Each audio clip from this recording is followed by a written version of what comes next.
Income tax की कितनी रिटर्नें process हो चुकी हैं और आईटीआर प्रोसेसिंग का क्या स्टेटस है, इसके बारे में इस वीडियो में डिस्कशन करेंगे। तो आप इस वीडियो को अंत तक जरूर देखें। CA Satbir Singh YouTube channel पे आपका स्वागत है। रेगुलर अपडेट के लिए आप हमारे चैनल को सब्सक्राइब कर लें। इनकम टैक्स डिपार्टमेंट के द्वारा बहुत कम रिटर्नें प्रोसेस की जा रही हैं। 4 दिसंबर तक 8,36,00,000 से ज़्यादा इनकम टैक्स रिटर्नें फाइल हो चुकी हैं, 8,22,00,000 से ज़्यादा वेरीफाई हो चुकी हैं और 7,87,00,000 से ज़्यादा प्रोसेस हो चुकी हैं।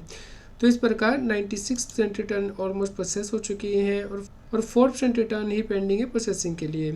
आप यहाँ पे देख सकते हैं कि 3 दिसंबर से 4 दिसंबर के बीच में एडिशनल कितनी रिटर्नें एक दिन में फाइल हुई हैं, प्रोसेस हुई हैं। तो आप देख सकते हैं कि सिर्फ 40,000 रिटर्नें ही एक दिन में प्रोसेस की गई हैं इनकम टैक्स डिपार्टमेंट के द्वारा। आप डे वाइज डेटा देख सकते हैं कि कितनी इनकम टैक्स की रिटर्नें प्रोसेस की जा रही हैं। 3 दिसंबर को सबसे कम 568 रिटर्नें ही प्रोसेस की गई थी इनकम टैक्स डिपार्टमेंट के द्वारा। यदि आप पिछले कुछ दिनों का डेटा देखते हैं तो आप पाएंगे कि सरकार ने 2,93,00,000 से ज़्यादा इनकम टैक्स रिटर्नें प्रोसेस की है। जो एवरेज आईटीआर प्रोसेस हो रही है बहुत ही ज़्यादा कम हो चुकी है और अभी भी 34,00,000 से ज़्यादा रिटर्नें ऐसी हैं जो कि पेंडिंग है प्रोसेसिंग के लिए, जिससे कुछ और टाइम लगेगा प्रोसेस होने में। तो यदि आपकी इनकम टैक्स रिटर्न प्रोसेस कर दी गई है और उसमें इनकम टैक्स डिपार्टमेंट ने कोई गलती की है तो आप रेक्टिफिकेशन की एप्लीकेशन दे सकते हैं। जैसे कि यहाँ पे टैक्स पेयर ने सेल्फ असेसमेंट टैक्स पे तो कर दिया था, लेकिन इंटीमेशन में इसे कंसीडर नहीं किया गया था इनकम टैक्स डिपार्टमेंट के द्वारा और जो नेक्स्ट ईयर का रिफंड था वो भी एडजस्ट कर लिया गया था। तो यहाँ पे टैक्स पेयर ने अपने इनकम टैक्स ऑफिसर के पास रेक्टिफिकेशन की एप्लीकेशन लगाई। तो यहाँ पे इनकम टैक्स ऑफिसर ने रेक्टिफिकेशन ऑर्डर पास कर दिया है कि टैक्स पे सही कह रहा है कि उसका सेल्फ असेसमेंट टैक्स कंसिडर नहीं हुआ है। तो इस प्रकार आप 20 प्रकार की रेक्टिफिकेशन डाल सकते हैं यदि आपको लगता है कि आपकी आईटीआर को प्रोसेस करते हुए इनकम टैक्स डिपार्टमेंट ने कोई गलती की है, जैसे कि आपका टीडीएस नहीं कंसिडर किया या सेल्फ असेसमेंट टैक्स नहीं कंसिडर किया और ये एरर एपरेंट है रिकॉर्ड से, यानी कि फेस ऑफ रिकॉर्ड से ही पता लग रहा है कि इनकम टैक्स डिपार्टमेंट ने गलती की है। तो आप रेक्टिफिकेशन के लिए अप्लाई कर सकते हैं। इसके लिए आपके पास 4 साल होते हैं जब आपको इंटीमेशन ऑर्डर मिल जाता है इनकम टैक्स डिपार्टमेंट से। आपको इनकम टैक्स में कोई प्रॉब्लम है तो आपको रिस्पेक्टिव ऑफिसर के पास ही इसके लिए जाना होगा उसे सॉल्व करवाने के लिए। तो इसके लिए competent authority income tax department ने बताई है। जैसे कि यदि आपकी ई फाइलिंग से रिलेटेड कोई कंप्लेंट है तो आप इनकम टैक्स डिपार्टमेंट के पोर्टल पे ग्रीवेंस लॉज कर सकते हैं। इसके लिए आपको ई फाइलिंग सेलेक्ट करना है। तो जैसे इनकम टैक्स रिटर्न फॉर्म की फाइलिंग वेरिफिकेशन रिलेटेड कोई इशू है तो आप यहाँ पे जाके अपनी कंप्लेंट लॉज कर सकते हैं और असेसिंग ऑफिसर के पास आप अपनी कंप्लेंट लॉज कर सकते हैं। यदि आपका रिफंड से रिलेटेड कोई इशू है, रेक्टिफिकेशन से रिलेटेड, डिमांड करेक्शन से रिलेटेड, अपील ऑर्डर से रिलेटेड, तो आप ऑफिसर के पास जा सकते हैं। यदि आप सीपीसी टीडीएस के पास कंप्लेंट लॉज करते हैं तो उस केस में आपका जो कंप्लेंट होनी चाहिए वो टीडीएस से रिलेटेड होनी चाहिए, जैसे कि टीडीएस की डिफ़ॉल्ट प्रोसेसिंग से रिलेटेड, फॉर्म 26A से रिलेटेड या टीडीएस ऑन प्रॉपर्टी सेल से रिलेटेड।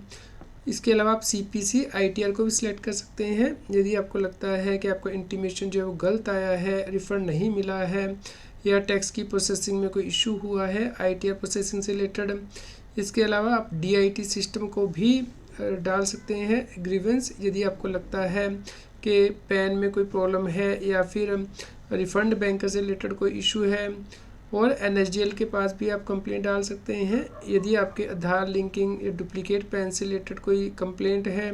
इसके अलावा यूआईडीएआई के पास भी आप कंप्लेंट डाल सकते हैं यदि आपको लगता है कि आपके आधार लिंकिंग सही नहीं है या फिर जो डुप्लीकेट पैन अलॉट हुए हैं। दोस्तों, Karnataka state charter accountant association के द्वारा इनकम टैक्स डिपार्टमेंट को रिप्रेजेंटेशन दी गई है कि इनकम टैक्स रिटर्न गलत तरीके से प्रोसेस की जा रही है। जैसे कि टैक्स पेयर का यदि टीडीएस 26A में गलत सेक्शन के अंतर्गत कटा है तो टैक्स पेयर को कहा जा रहा है कि वो अपनी इनकम टैक्स की रिटर्न को रिवाइज करे, उसे डिफेक्टिव रिटर्न का नोटिस दिया जा रहा है। जबकि टैक्स पेयर ने रिटर्न सही फाइल की है। यहाँ पे डिडक्टर ने गलत टीडीएस कोड मेंशन किया है 26A में टीडीएस रिटर्न को फाइल करते हुए, तो इस वजह से डिफेक्टिव नोटिस आ रहे हैं। इसके अलावा इनकम टैक्स रिटर्न में इनकम सही दिखाई है टैक्स पेयर ने, लेकिन फिर भी इनकम टैक्स डिपार्टमेंट कह रहा है कि 26A के बेस पे जो इनकम है वो रिपोर्ट कीजिए करेक्ट हेड में।